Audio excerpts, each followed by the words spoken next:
Yes, villagers, every day we're given a choice. Either we see things on the positive side or we see things on the negative side. It is certainly a practice, but we're going to review 4 ways you can use to have a positive mindset. If you want to find out how, you are in the right place. If you're new to this channel, welcome to our village. If you're a returning villager, welcome as well. So let's get into it.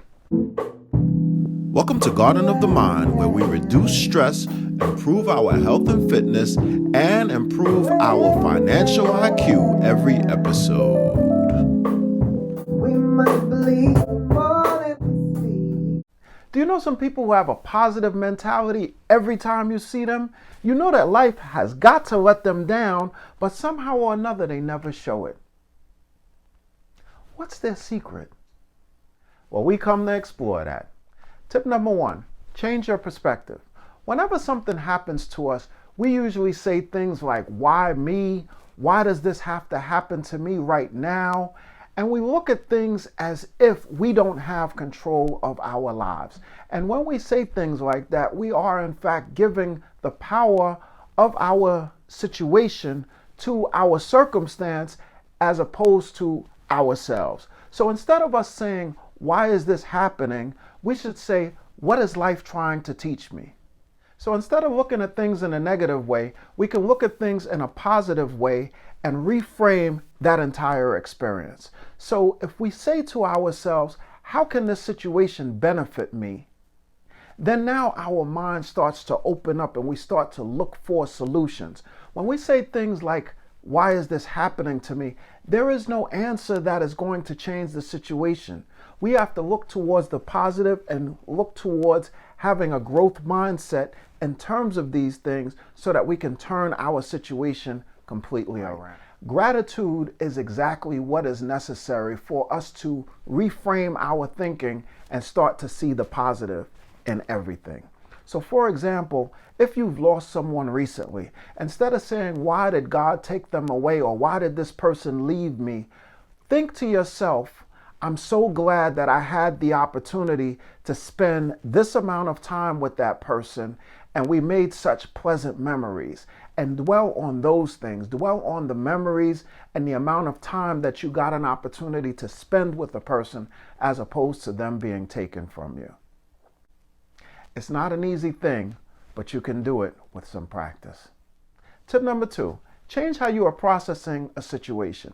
Whenever a negative situation happens to us, we first have to process it as a negative situation.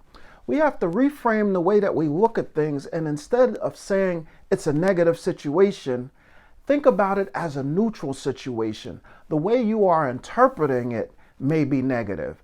That's something for you to explore. Why are you interpreting this individual situation as a negative situation for you? Think about how you react when you are about to get a needle. Even before you get the needle, pay attention to your body's response. There's a physiological reaction that goes through you where most of the times you are sitting and your muscles are clenched and you don't even know it. But what it is that you've already braced yourself for a negative situation. So whatever it is that you tell yourself, your body believes. So practice telling yourself positive things. Practice positive self-talk. Whatever it is that you put into your body comes out. So if you practice putting negativity into your body, if you practice negative self-talk, then negative self-talk is going to come out of your mouth. But if you practice positive self-talk, then positivity is going to come out of your mouth. Tip number 3, limit your exposure to negative people. There's a saying, birds of a feather flock together. And oftentimes that is the case. So if you find yourself to be complaining and thinking negative things, there's a big chance that you are around other people who support your thinking by also contributing their own negative thinking and negative self-talk.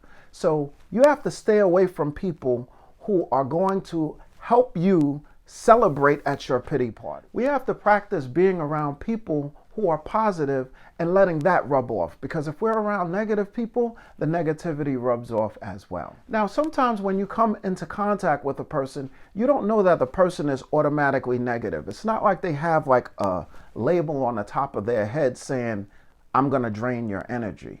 But there is a point where you are talking with someone that you realize that they don't seem to want to be convinced of anything positive. That's the time to detach. Once you realize that this person does not seem like they are going to be changed, and when you offer a positive suggestion, they offer another negative suggestion, you offer another positive suggestion, they offer another negative suggestion, there's a point where you have to cut your losses. It's important for you to help people, but not helping people at the cost of your own mental health. That's a very important lesson. So you have some family members that you may be trying to help, and they may be continuing to be pulling you down and draining your energy. Those are people who you might have to cut your losses or limit your exposure to them because they're going to drain your positive energy. That needs to be salvaged. Your positive energy needs to be salvaged and protected at all costs. Tip number 4, explore your fears.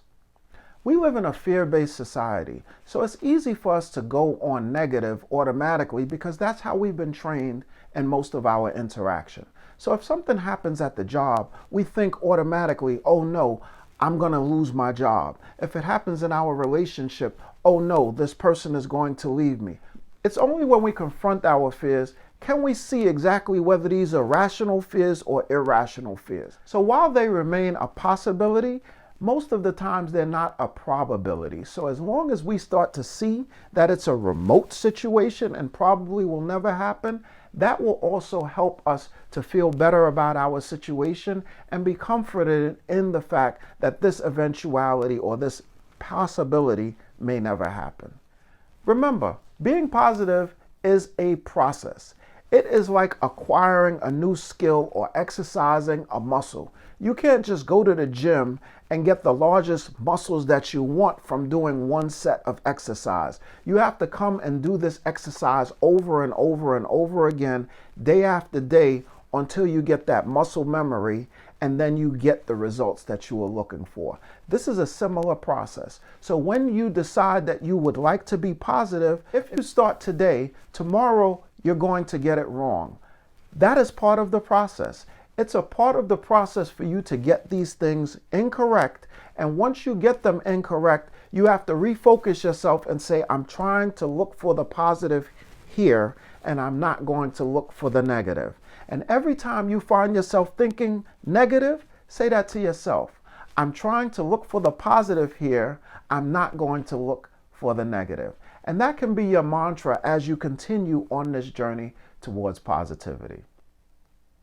If you like this video, please give it the thumbs up. If you like this channel, please subscribe. If you want to know when I post, which is Wednesday, please click on that notification bell and you'll get that ding on your phone and you know that a new video is ready for you.